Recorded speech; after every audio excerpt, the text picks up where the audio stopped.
All right, so today is best breathing techniques, week number 5, and I thought that today would be a great time to sort of recap, refresh, and revisit the concept of best breathing techniques during activities of daily living.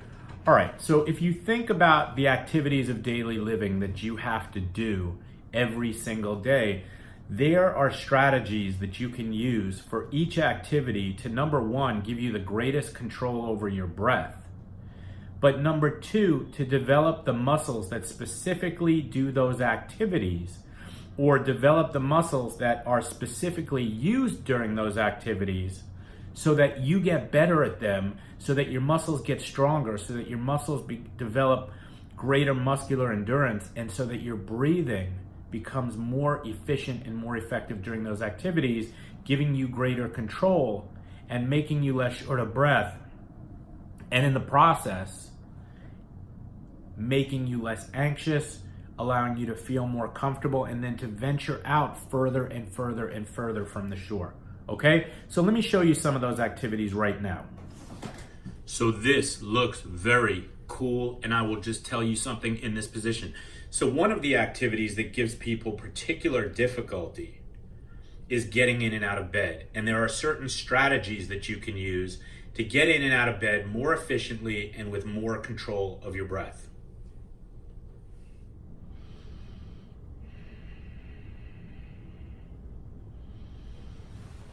So in going from lying down to sitting up, the first thing we're going to do is we're going to bring our legs onto the bed. So we're going to breathe in through our nose and blow it out through your mouth as you bring one leg up. Next thing you're going to do, you're going to breathe in through your nose and blow it out as you bring the other leg up. Next thing we're going to do, and just hold on to the side of the bed so you don't fall out, is just nice and easy. We're going to shift our hips away from the side that we're turning to. So we're going to take a nice deep breath in through your nose. And as you blow out, shift your hips over. Next thing we're going to do is we're going to raise the arms up. Take a nice deep breath in through the nose. And as you start to roll, blow out through your mouth. And then let your legs come off the bed. Final step, nice deep breath in through the nose, blow it out through the mouth. And that, my friends, is the way it is done. Ooh yeah. Getting up from the bed. Scoot yourself all the way forward in the bed till your feet are on the floor. Take a nice deep breath in through your nose. As you lean forward, blow it out through your mouth, and here we go. Another activity that gives people trouble is getting up from a chair or on and off the toilet. Let me show you some techniques that will make these difficult activities easier for you. So the next thing that people have a lot of trouble with is getting up from a chair. That's right, getting up from a chair. So we want to use the laws of physics and gravitational pull to our advantage. What do I mean by that? You don't want to leave your big old butt all the way in the back of the seat, because that defies the laws of physics and gravitational pull. So the first thing you're going to do is you're going to slide to the front, slide to the front, slide to the front. Put your hands on the side of the chair, because we want to use everything possible to help us.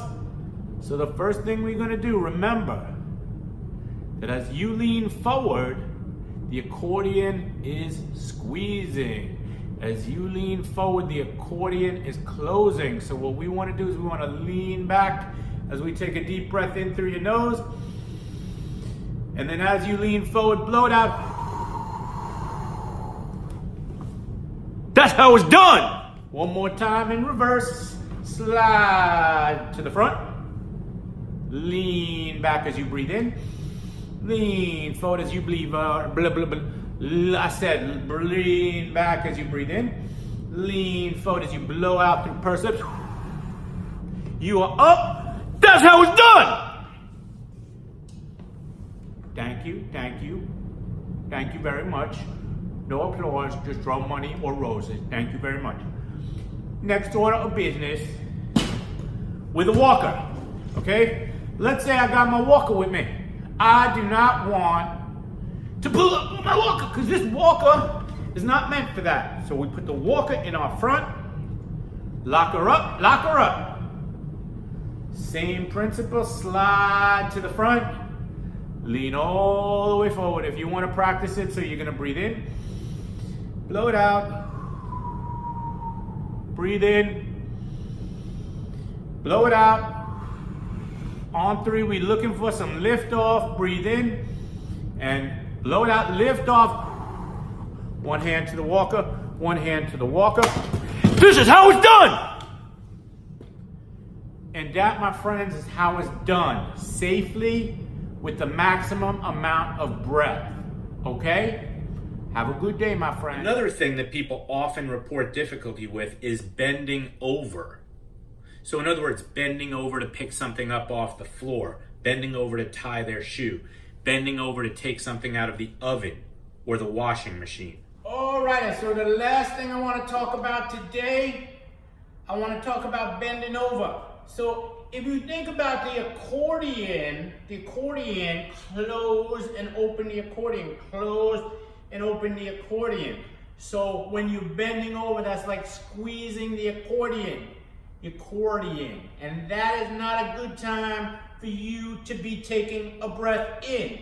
So the key is, before you bend over, take a breath in, and as you close the accordion, you let it out gently. Then you can tie your shoe, but before you get up, take another breath in, and then as you come up, blow it out through your mouth. So again, before you go down there, okay, before you go down, take a deep breath in, fill in the accordion, blow out as you squeeze the accordion, keep blowing, blow, blow, blow, blow, blow. When you feel like you run out of air, come on up, breathe in. If you need to go back down, take a deep breath in, and as you come up, blow it out through your mouth, all right? And that is the way we do it. Another activity that people have a hard time with is walking, particularly walking quickly or walking uphill.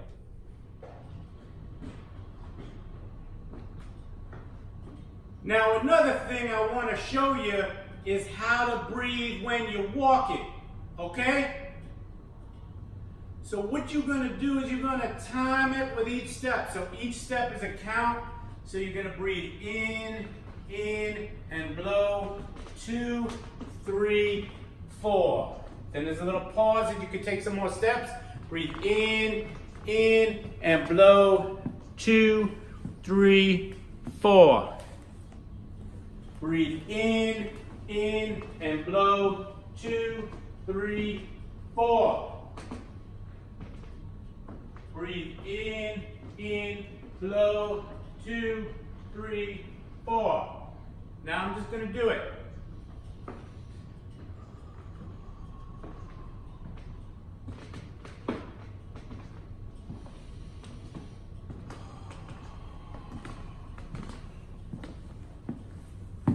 This is how you walk downstairs.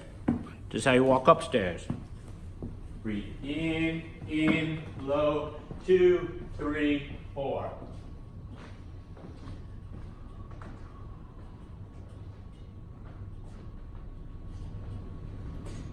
And if you like me and you like to use a rolling walker because you know the benefit of closed chain activity is going to look like this.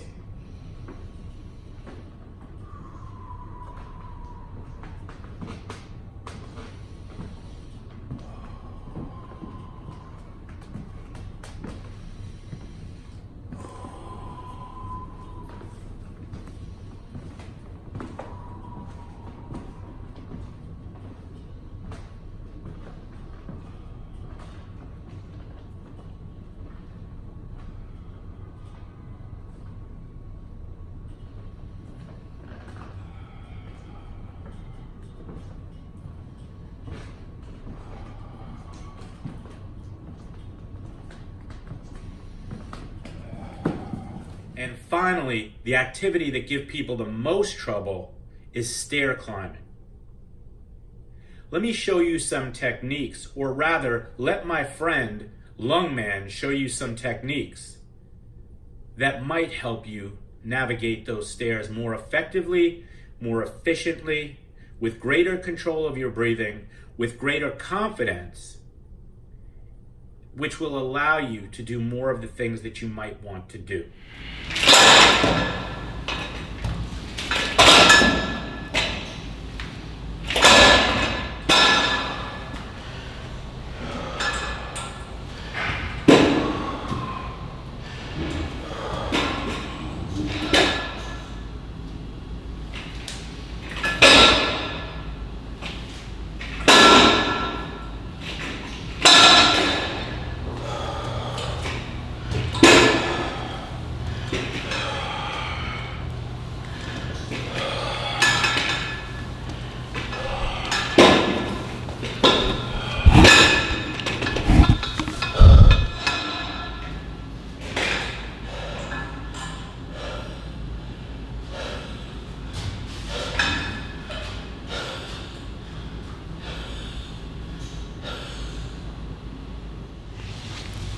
Stop. You know what to do here.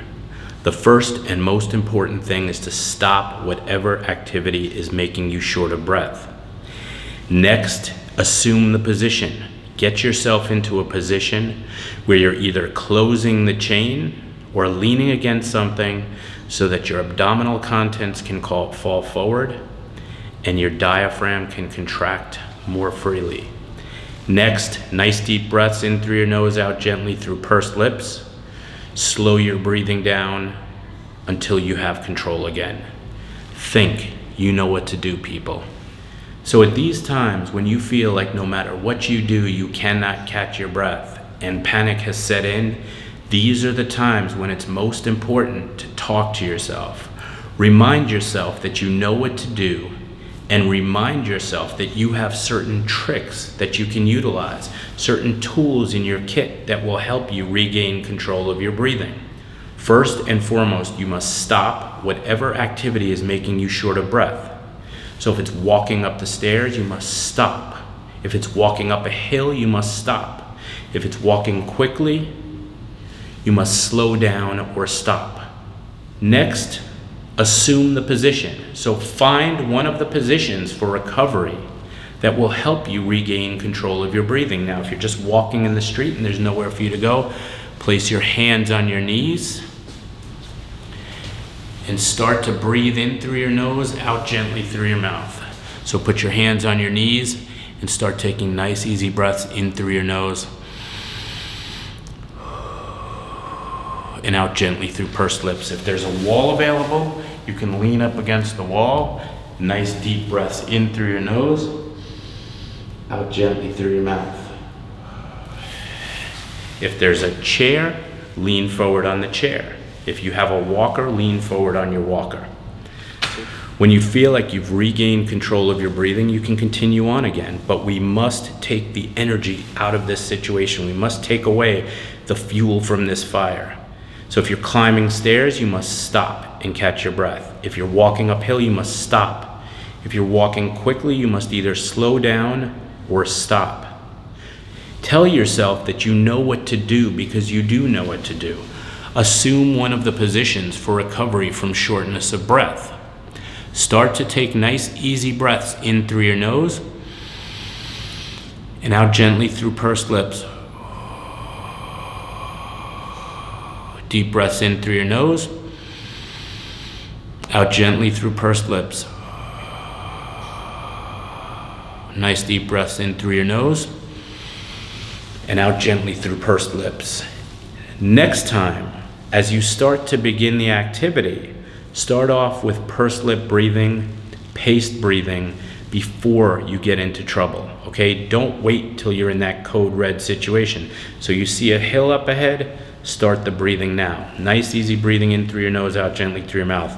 You know you're gonna be climbing some stairs, start the breathing now. In through your nose, out gently through your mouth. Don't wait until you're in that panic mode, because that panic mode is a position where nothing good will come because you're short of breath, your anxiety takes over, it makes you breathe faster, it makes you more short of breath, and now you're in full-blown panic mode, okay? Just remember, you know what to do, and you can do this. Talk to yourself, remind yourself. Say, stop, I know what to do here, and then do it. Typically, when people start to get short of breath, it's going to happen at high levels of exertion. Things like stair climbing, walking uphill, running, walking quickly, bending over. The problem is that when people start to become short of breath at high levels of activity, they find ways to avoid the activities that cause them discomfort. The problem is that when people start to avoid these activities that cause them discomfort, all of the muscles that you use to do those activities, including the heart, including the respiratory muscles, including the peripheral muscles, become weaker. They become deconditioned. And when a muscle is deconditioned, it's less efficient and it does not use oxygen as efficiently. But that's not all. All of the systems that you use to do these different activities become less efficient. And as a result of all this, you start to get short of breath at lower levels of activity. So maybe before you could walk up 3 flights of stairs before you get short of breath. Maybe now you can only walk up 2 or 1 or none at all. Think about the impact of that on your body as you start to eliminate more and more activities. Again, the problem is you start to get short of breath at lower levels of activity, and then you find ways to avoid those activities as well. And then your body deconditions again, and then you get more short of breath and more deconditioning. Our goal is to break into that cycle by, number 1, teaching you more effective breathing techniques, and number 2, teaching you how to exercise so that your body becomes more efficient, stronger, and better at using oxygen, and consequently you become less short of breath. How your body uses oxygen is based on 3 main things. How good are your lungs at moving air in and out? How good is your heart at pumping blood? And how good are your muscles at using oxygen? All 3 get better with activity and worse with inactivity. One of the things that I tell people over and over again is that breathing is a multifactorial process. And what I mean by that is that there are many, many factors besides just the respiratory system that can impact how well or how poorly we breathe. Things like level of conditioning, things like have you lost or gained weight, anxiety, amongst many, many other things. In New York City, the things that I hear most often are climbing subway stairs, walking uphill, and running for the bus, or as I unaffectionately call it, the New York City Pulmonary Triathlon. One of the things about shortness of breath is that typically when people start to get short of breath, it's going to happen at high levels of activity. The problem is that when people start to avoid the activities that cause them discomfort, all of the body's muscles and all of the systems that you use to do those activities become weaker. They don't use oxygen as well, they're much less efficient, and as a result you start to get short of breath at lower levels of activity. And then you find ways to avoid those activities, and then your body deconditions further, and then you find ways to avoid those activities again. What would you say if I told you that all of this can happen with absolutely 0 change in pulmonary function? So what that tells you is that there absolutely have to be other factors involved in your breathing. So our goal is to break into this cycle by, number 1, teaching you more effective breathing techniques. Number 2, teaching you how to exercise so that your body gets better at using oxygen. And number 3, teaching you about all the different lifestyle factors that either contribute to making you breathe better or breathe worse, and teach you how to implement those in a cohesive, easy to follow manner. Your body gets good at doing what you ask it to do. So if you ask it to sit on the couch, eat potato chips, flip the remote from channel to channel, then that's what you will get good at. And your body will reward you in the form of blank, blank, blank, blank. Now, on the other hand, if you ask it to start moving again, if you ask it to start increasing activity, increase the frequency with which you move, increase the intensity, increase the time, well, that's what you'll get good at. And your body will really reward you in the form of blank, blank.